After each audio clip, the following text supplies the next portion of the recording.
Gustong-gusto nyo bang matuto kung paano gumawa ng headband? Ito ay pwedeng pagkakitaan.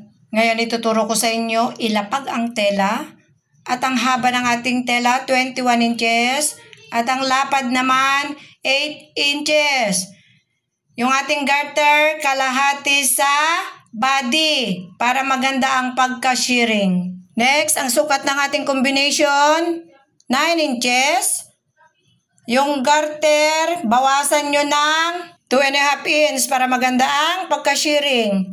Ang lapad ng ating garter, 3/4.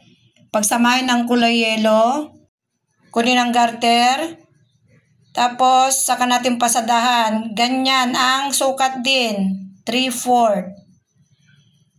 Bawasin ang sobra, tapos balik ta rin. Napapansin nyo ba yung ating tahi nandyan sa gitna? Dapat ilagay sa gitna. Ilagay ang garter.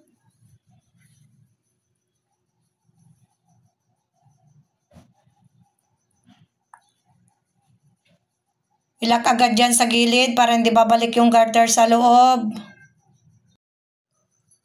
Next, ang isusunod natin, body. Pagsamahin, pasadahan natin, pantay pata. Diretso lang hanggang dulo. Balik ta rin.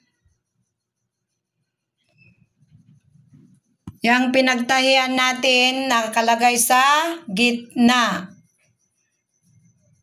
Ilapat ang garter. Tapos pasadahan din natin dyan. Maglagay ng marking. Kabilaan. Tapos pasadahan natin. Next, maglagay tayo ng garter.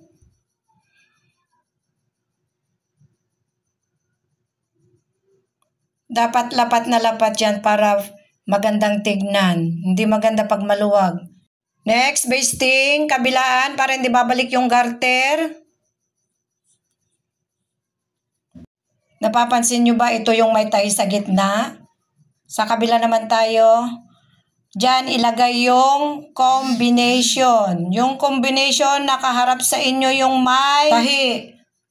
Pansinin maigi ha. Tingnan ninyo maigi. Ngayon, kunin ang body, i-fold, tapos i-fold din ng maliit, sakto dyan sa may garter, i-fold ulit, tapos i-fold ng maliit, sakto sa may garter, uulitin natin, i-fold, tapos i-fold pa ulit ng isa, tapos pasadahan natin. Yung mga baguhan na gustong-gustong matuto, lalo na napakaganda itong aking itinuturo sa inyo, unawain at intindihin maigi dahil napakaganda itong dagdag pangkabuhayan natin. Ngayon ito na yung ating gawa. Ang ganda. Matagal ko nang gustong i-vlog ito kaso medyo busy tayo. Ngayon, tinernuhan ko yung nagpatahi sa akin ng costume. Sigurado matutuwa sila. Ang ganda no? Teternuhan ko pa ito ng porcelas para mas maganda pa. Hindi alam nung mga nagpatahi. So hanggang dito na lamang mga kasubaybay. Sana nakatulong ang video kong ito. Love you all guys! Thank you!